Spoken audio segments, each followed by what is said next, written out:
After 8 years on the Senate Veterans Affairs Committee, 2 of them as chairman, it is no understatement to say that Senator Sanders has truly taken care of wounded, ill, and injured veterans and their surviving family members. He has been a commanding voice against changing the COLA calculations for disabled veterans, for the proper care and treatment of women veterans, for homeless veterans, for better employment opportunities and improved access to mental health programs, plus increased congressional oversight of the VA claims processing transformation. When the VA imploded last year, he was the lead negotiator for the Veterans Access, Choice, and Accountability Act, which the President signed into law last summer. The VA still has an uphill climb to fix what's broken, to hold employees appropriately accountable, and to restore the faith of veterans in their VA. But veterans everywhere should be proud and comforted to know that this member of Congress has their back. The VFW Congressional Award has been presented annually since 1964 to one sitting member of the House or Senate for significant legislative contributions on behalf of those who have worn the uniform. This award is extremely important to us because it recognizes that our military, our veterans, and our families, past and present, have a champion in our corner on Capitol Hill. Please join me in honoring the recipient of the 2015 VFW Congressional Award, Senator Bernie Sanders.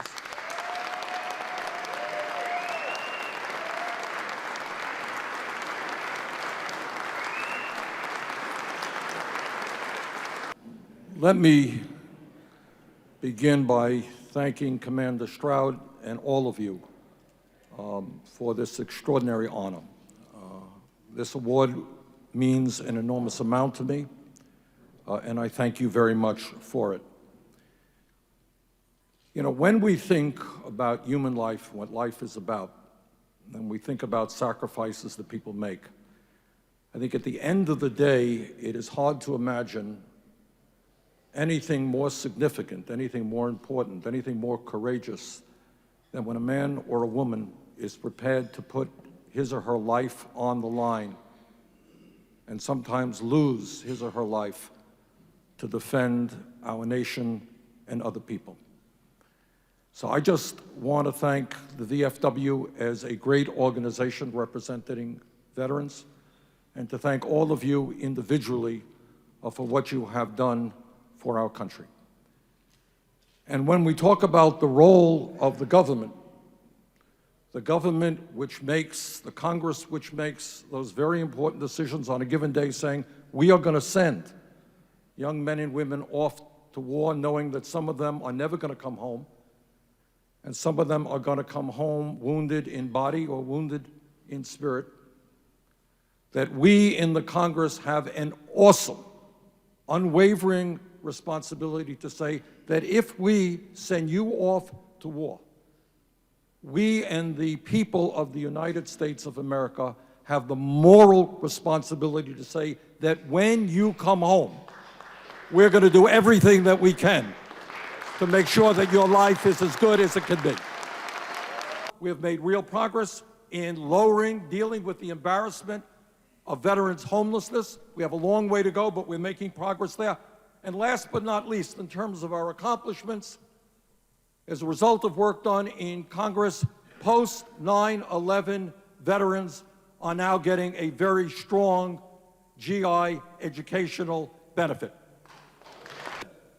It is not acceptable to have veterans walking in to the VA or calling the VA and being put on waiting lists week after week, month after month, and worse, even being lied to about their status.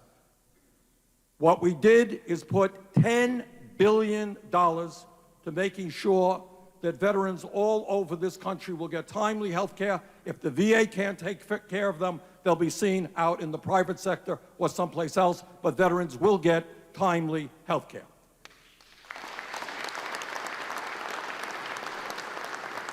Second area that we made progress in is that in many rural states, Veterans have to travel hundreds and hundreds of miles to get to a VA facility. That's wrong, that's unfair, and what we said, if you live more than 40 miles away from a facility, you can go to a private physician. I think that's an important step forward.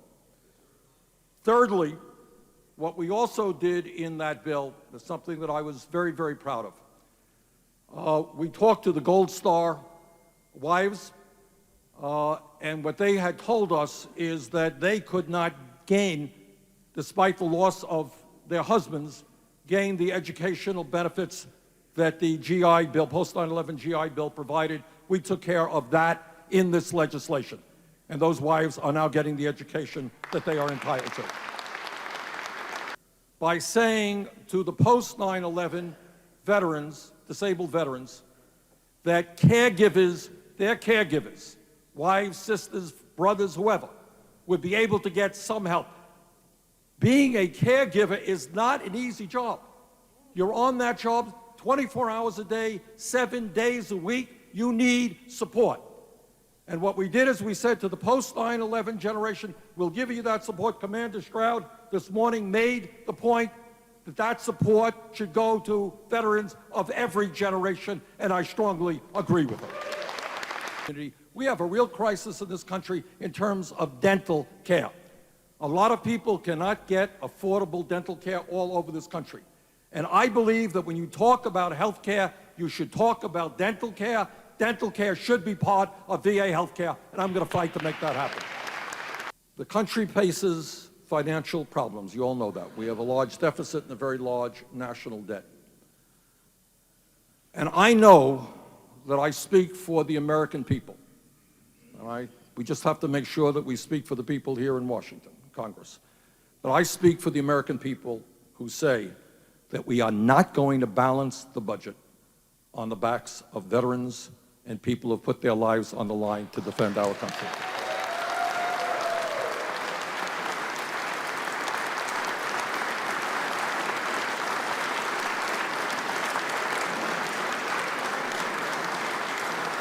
So thank you all for your service and your sacrifice in your personal lives, and thank you all very much for what your great organization is doing to protect veterans. Thank you.